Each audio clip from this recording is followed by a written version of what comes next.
1-2 daqiqaga bormasdan bo'shalib qo'yapsizmi? Asbob tezda yotib qolyaptimi? Bundan uyalib doktorlarga bormayapsizmi? Kimga aytishni bilmayapsizmi? Bunda videoga yaqinroq keling. Bugun sizga mana shu kasalliklarning asl sababi, asl yechimi haqida to'liq ma'lumotlarni berib o'taman. Bir narsani bilib qo'yishingiz kerak. Statistik ma'lumotlarga qaraganda har 3 ta erkakdan bittasida jinsiy zaiflik kasalligi uchraydi. Ya'ni erta bo'shalib qo'yadi, yaxshi turmaydi, tez tashlab qo'yadi va hokazo va hokazo. Lekin ming afsuski bu erkaklar o'zini normal holat, bu holat deb hisoblab shifokorga ko'rinishmaydi yoki shu narsaga o'rganishadi. Hozir bugun sizlar bilan men bu holatni qanaqa qilib bartaraf qilish, qanaqa qilib davolasa bo'ladi, uy sharoitida nimalar qilsa bo'ladi, qaysi narsalarni qilgan to'g'riroq, qaysi narsalardan voz kechish kerak, umuman to'liq ma'lumotni berib o'taman.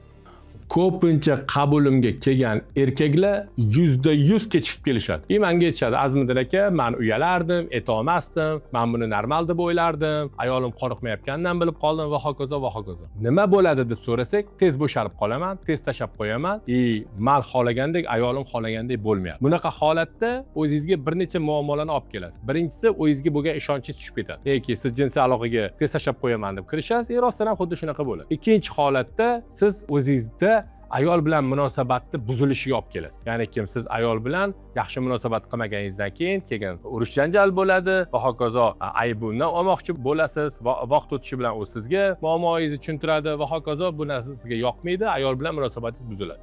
Uchinchi eng katta muammo stress. Mana bu holatdan keyin siz dardingizni ichingizga yutasiz, shifokorga borishdan uyalasiz va doim stressda yurasiz. Mana shu 3 ta holat sizni bu muammoga yana ham chuqurroq kirib ketishingizga sabab bo'ladi. Siz o'zingizni uy sharoitida hech qachon tuzata olmaysiz va mutaxassisga oxir-oqibat kech borasiz. Bu albatta xavfli holat. Demak, tibbiyotda bu erta bo'shalish holati deyiladi.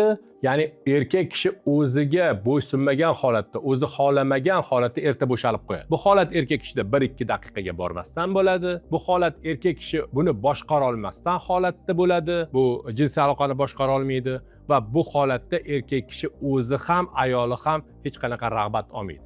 Ya'ni ki maza qilish, lazzatlanish hissi bo'lmaydi. Bu albatta tibbiyotda erta bo'shalish holati deyiladi. Xo'p, umuman bo'shalish holati qanaqa bo'ladi organizmda? Xo'p, bo'shalish holatini birinma-ketin aytadigan bo'lsak, birinchi navbatda miya signal beradi, nervlar rag'batlanadi va eyakulyatsiya holati bo'ladi. Xo'p, bu holatda to'liq serotonin degan gormonlar boshqaradi. Agar serotonin gormoni organizmda yetishmaydigan bo'lsa, past bo'ladigan bo'lsa, tez tashlab qo'yish bo'ladi, boshqara olmaslik holati bo'ladi, hissiy rag'batlanish holati bo'lmaydi. Mana bu serotonin bilan bog'liq erta bo'shalish. Xo'p, yana bir muhim narsani aytib o'taman, yoshlar buni bilish kerak, ya'ni masturbatsiya qiladiganlar bilish kerak. Burada ham erta bo'shalish holati bo'ladi. Qanday qilib, qandoq bunaqa holat bo'ladi desa, masturbatsiya qiladigan yoshlar mana shu masturbatsiya vaqtiga o'rganib qoladi. Ya'ni ular tezroq ishqalab, tezroq chiqarish holatiga. Qanchada? 30 sekundda, 1 minutda, borgani 1,5 minutda tez ishqalab, tezroq kayf olish hissini oladi. Va organizm mana shu holatda qayta qilaverib, misol uchun 14-15 yoshda boshlaydigan bo'lsa, u 25-30 yoshda uylanadigan bo'lsa, 10 yil, 15 yil masturbatsiya qildi. Necha mahallab. Mana shu masturbatsiya qilish jarayonidagi vaqt organizmga уже o'rganib qoladi, o'tirib qoladi. Mana shu holatda u normal deb hisoblaydi. 1 minutda bo'lyaptimi? Shu 1 minutda holat yaxshi. Uning uchun normal. 1 minutda chiqaveradi. Undan ham tez chiqaradigan bo'lib qoladi. Sal teksa chiqadigan bo'lib qoladi. Bu masturbatsiyaning juda og'ir asorati hisoblanadi. Va shunaqa masturbatsiya qilib yuradigan yoshlar uylangandan keyin rostdan ham 1-2 minutga bormasdan tashlab qo'yaveradi. Va keyinchalik kimdirlar unga moslashib yillab yashaydi va ayrimlar bundan qoniqmaslik hissi boshlanadi va ayoli bilan albatta mutaxassis huzuriga kelib qoladi. Bu masturbatsiyaga bog'liq erta bo'shalish holati. Ya'niki masturbatsiya qilasizmi? Demak, bu sizda keyinchalik asorat berishi mumkin erta bo'shalish holatiga. Demak, yana bir yoshlarda juda ham ko'p uchraydigan holat bu psixogen erektil disfunksiya, ya'ni psixogen tez bo'shalish holati. Bu nima desa, stress hisobiga, hayajonlanish hisobiga va hokazo o'zida aybdorlik hissi ko'p uyg'onish hisobiga, o'ziga bo'lgan ishonch pastligi hisobiga tez bo'shalib qolish. Xo'p, bunaqa yoshlar nima qiladi? Uylangandan keyin yoshlar, men uni qoniqtira olmayman, meniki turmaydi, men aloqa qila olmayman. Ayrim do'stlarini qanaqadir yolg'on informatsiyalari bilan stressga tushadi-da, va rostdan ham kirganda aloqa qila olmaydi. Bu albatta nevrologik, psixogen erektil disfunksiya hisoblanadi. Ya'ni jinsiy zaiflikka o'sha tez bo'shalishi bir holat. Yani bunaqa holatdan chiqarish uchun albatta mutaxassis yordami kerak bo'ladi. Xo'p, yana bir holat aytaman. Bu olat boshini sezuvchanligini juda ham yuqori bo'lish. Ya'ni glans deymiz, olat boshidagi o'sha darsal kelayotgan nervlar juda ham yuqori sezuvchanlik. Boya men sizlarga boshida tushuntirdimki, qanaqa bo'ladi? miyadan signal beradi va nervlar o'sha qo'zg'alishni boshlaydi va evakuatsiya bo'lishi kerak. Mana shu signal fazasi erta mana bu sezuvchanlik yuqori bo'lgan boshlarda glansda yuqori bo'lgan holatda juda tez bo'ladi. Tez miyaga borib tez qaytadi. Mana shu tez borib tez qaytish hisobiga tez bo'shalish bo'lib qoladi. Bu albatta olat boshini sezuvchanligiga bog'liq bo'lgan tez bo'shalish holati. Albatta buning davosi bor, hozir keyinchalik tushuntiraman. Bundan tashqari yana qanaqa holatlar uchrashi mumkin? Erkak kishidagi surunkali yoki o'tkir kasalliklar. Bu prostatit bo'lishi mumkin. Bu moyaklardagi har xil a'zolarning kasallanishi bo'lishi mumkin. Bu albatta qalqonsimon bez kasalligi bo'lishi mumkin. Umumiy qilib aytaman, qalqonsimon bezda muammo bo'lsa, prostatitda muammo bo'lsa, moyaklarda muammo bo'lsa, umuman jinsiy organlarda muammo bo'ladigan bo'lsa, bu tez bo'shalishga albatta aloqador bo'ladi. Mana bu a'zolarni albatta tekshirish va davolab qo'yish maqsadga muvofiq bo'ladi. Mana bunday holatlarda yuqorida sanab o'tgan holatlarim uchraydigan bo'lsa yoshlarda. Hozir internet juda ham rivojlangan. Ular nima qilishni boshlaydi? Internetga kirib yoki ChatGPT yoki Googledan har xil buni davolash usullarini qidirishni boshlashadi. Bu eng katta xato hisoblanadi. Ularda nima chiqib ketadi? Internetda ko'rganda eng zo'r reklama bu jinsiy zaiflikni davolash reklama. Hozir juda ommabop bo'lib ketdi. Bitta ichganingizda zo'r turg'izib yuboradi, bitta ichganingizda sizni uzoq davom ettirib yuboradi.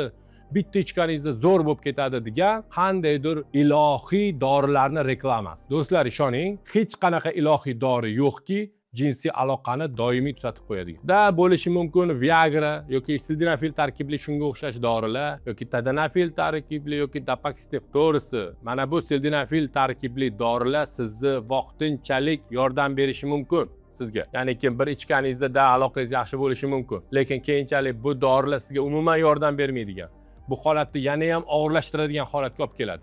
Mana bu qolgan bad dorilar esa qanaqadir ilohiy, sizni jinsiy zaiflikdan qiynalyapsizmi, sizni ko'tartirib zo'r qilib yuboradi, soatlab aloqa qilasiz degan laxatron dorilarga umuman ishonmang. Unaqa davolovchi dori yo'q. Dorilar bor, shifokor sertifikati bor, standartdan o'tgan davolovchi dorilarni faqat shifokor beradi. Qanaqadir reklamadagi dorilar, qanaqadir spreylar, ilohiy mazlar, unaqa narsa yo'q. Unaqa dorilar yo'q. Bu dorilardan ehtiyot bo'ling. Bu dorilarning ichida boyga aytgan oz tarkibli bo'lsa ham sildenafil bo'lishi mumkin. Eng katta xato mutaxassisga borib ko'rinmaslik. Eng katta xato sizni aniq diagnozingiz nimaligini bilmaslik. Siz bilmaysiz, bu jinsiy aloqaning fazalari bor. Sizda yotib qolyaptimi yoki aloqadan oldin yoki aloqa paytida bo'lyaptimi, bu holatni to'liq o'rganish kerak.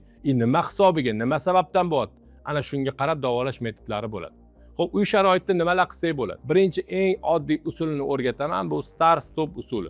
Start-stop usulini ayrim olimlar yordam beradi, foydali deb hisoblaydi. Ayrim olimlar bu narsani qilmaslik kerak deb hisoblaydi. Davolash uchun qilib ko'rish kerak, balki bu metod sizga yordam beradi. Nima start-stop usuli deydigan bo'lsak, jinsiy aloqa payti vaginaga aloqa qilayotganingizda agar tez bo'shalish holati paydo bo'lishi boshlaganini sezganingizda bu aloqani sekinlashtirasiz yoki bo'lmasam to'xtatasiz millisekundlarga va keyin yana aloqa boshlayverasiz. Bu start stop usuli hisoblanadi. To'xtaysan, davom etasan, to'xtaysan, davom etasan. Start stop, start stop. Bu usul bizaga hayajonni bosishi, evakuatsiya kelishini kamaytirishga, to'xtatishga olib keladi va biza o'zimizni bosib yana qayta jarayonni boshlaymiz va shuni hisobiga jinsiy aloqa sekin-sekin uzayishni boshlaydi. Keyingi uy sharoiti davolash usuli bu nafas nazorati deyiladi. Xo'p, bu usul qanaqa desa, bu usul ham xuddi jinsiy aloqa qilayotgan paytingizda, jinsiy aloqa bo'layotgan jarayonda evakuatsiya kelishini, ya'ni tashab qo'yishingiz holatini sezishni boshlaganingizda chuqur nafas olasiz. Chuqur meditatsiya qilasiz. Chuqur nafas olganingizda nima bo'ladi? Nervlar tinchlanadi va qo'zg'alish sekinlashadi yoki qo'zg'alish to'xtaydi va bu usul ham sizni jinsiy aloqangizni uzayishiga zamin bo'ladi, ya'niki yordam beradi. Bu usuldan ham foydalansangiz bo'ladi. Xo'p, keyingi juda ham keng tarqalgan usuli bu jinsiy organlarni qon aylanishini yaxshilash uchun qilinadigan mashqlar. Ya'ni Kegel mashqlar deymiz.